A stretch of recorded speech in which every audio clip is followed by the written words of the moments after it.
there. In this video, we're going to talk a bit about verb forms. So I'm guessing that all of you feel pretty confident in verbs. There's actually a lot to know about them. Verbs are quite complex, and so especially if you end up working with like little ones, understanding all of the various like components that go into the creation of a verb can be really helpful. So even though you may not use all of the language that we're talking about, it will give you a solid framework and baseline for understanding verbs for like whether you're writing on your own or you're helping other people learn to write or to read, or especially to speak English. Some of the things that we'll talk about, especially when we get into the aspects of verbs, can be quite difficult for English language learners. So here we go. In order to talk about verb forms, I want to talk first about what's called an inflection phrase. We'll look at this a little bit in diagramming, but an inflection phrase is going to contain the predicate phrase, and it's going to identify tense and auxiliary verbs. So I'm going to explain what it is before we eventually get into using it for diagramming. So the inflection phrase is the verb phrase that changes or is inflected, we might say, with tense. Okay. It is similarly that same verb phrase that changes, right? With subject verb agreement. Okay. Um, so basically what we're looking at when we're looking at an inflection phrase is a recognition that tense and subject changes the form of the verb. Okay. The other thing that it's really important for you to understand when talking about verb forms is that every verb has a base form. And the base form of the verb is the infinitive without the word to. So examples would include be, right? For is, are, were, the base form is be. Have, right? Has, had, have is the base form. Swim, not swims, not swam, to swim. So it's your base form. So these are just a couple of illustrations, right, of what a base form of a verb might look like. The last thing that I want to make sure everybody is comfortable with, and we've talked about these before, are finite verbs. And so finite verbs refer to verbs that are inflected with tense and are inflected with subject verb agreement.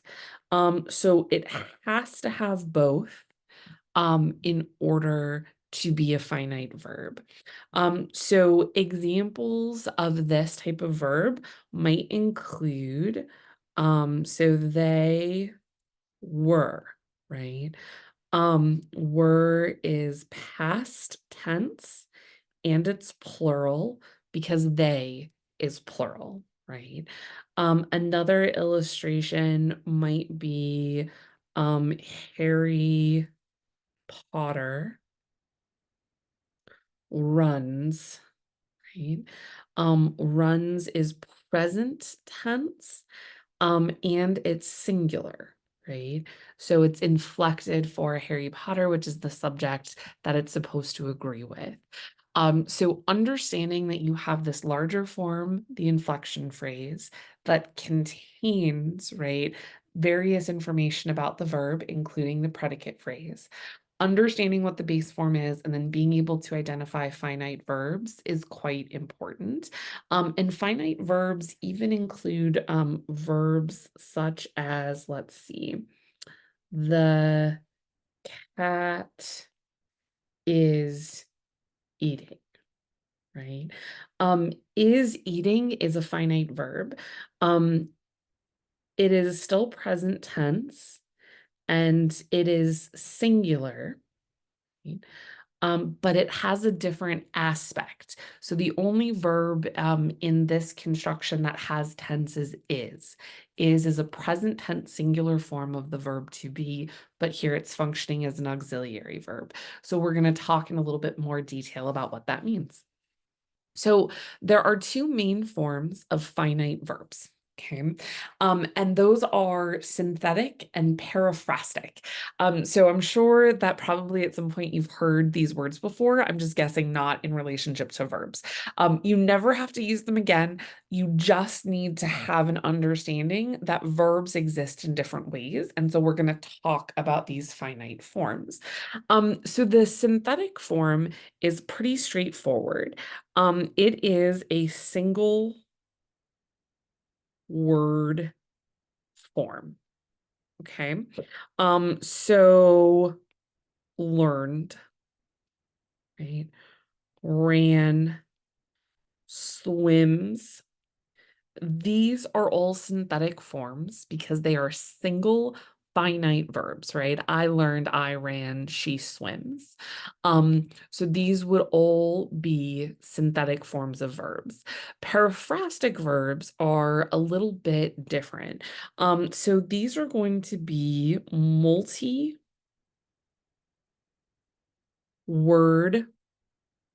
form, right? And they are sometimes going to be talked about as compound verb forms. Okay. Another way to kind of think about this is periphrastic forms indicate ongoing action, right? Synthetic forms indicate complete action, right? So is right now, was back then. Periphrastic is going to be ongoing. So was swimming, right? She was doing it in the past and continued to do it for a while. Another example would be has learned, right? She has learned something. She has learned it, it stayed with her. So these tend to be like ongoing, even if there's an endpoint to that ongoingness. Another illustration would be had been running, right? She had been running for a while before she stopped. So the action was ongoing before finishing. So when we're looking at periphrastic forms, we're looking at multiple word verb forms is the best way to explain it. So now that we have those terms down, we're going to start talking a little bit more concretely about tense and aspect. And I am guessing that these are going to actually be a little bit more familiar. So we use verb tense a lot. However, there are only two tenses in English that we talk about, or really should talk about. And those are simple, present, and past. Okay, so we have present tense, we have past tense. There is no like future tense. We'll talk a little bit about that. It's called the subjunctive. It's something else. It's not strictly speaking tense. And the only verbs that show tense are synthetic verbs. So synthetic forms of verbs. Okay. The other types of verbs that you're familiar with are aspects. So these are not tenses, but it's the aspect of the verb. And what that refers to is more detailed features of time. Okay. And so we will dig into this just a little bit by looking at what types of aspect a verb can have. These are always going to be periphrastic verb forms. All right. So we have kind of three main aspects that can be attached to a verb in English, and that is perfect progressive and perfect progressive. And so we're going to look at these briefly. So for a perfect verb form, what it requires is a form of the verb have, okay? And that is going to be combined by a simple, perfect participle. And what that means is that it's usually going to be a word that ends in ed or en. Um, there are irregular forms which we can certainly look at, but I figure we'll start here.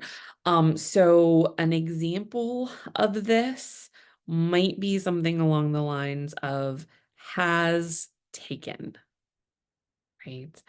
Um, I'll do another one, had cut.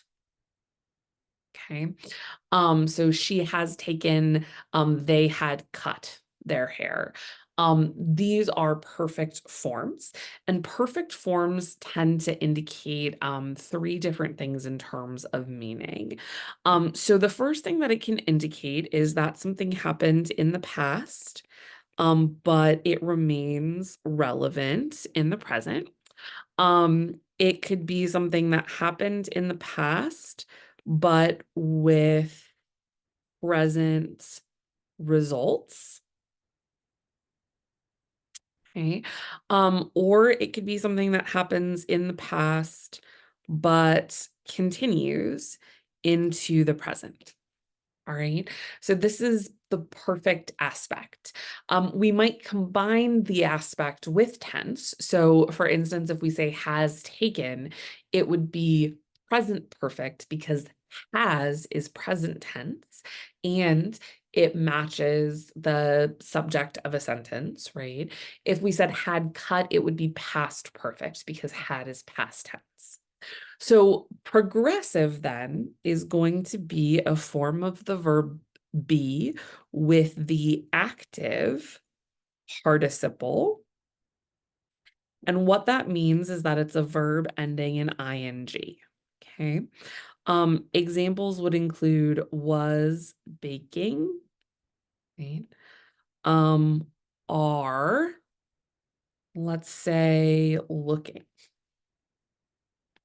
Okay. So those are two example of progressive verb forms. The first is past progressive because was is past tense. The second is present progressive because are is present. And when you're dealing with a progressive form, it means that it is ongoing in the past or it's ongoing in the present. Those are usually the two meanings. Okay. Um, Next form is going to be the perfect progressive. And as you can imagine, this combines them. So we'll have a form of the verb have. Okay. And then it is always going to be been. So this is going to be the simple perfect participle for the verb be.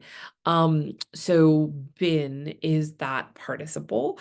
And then it's going to end in the active participle. So ing. So we might say have been reading.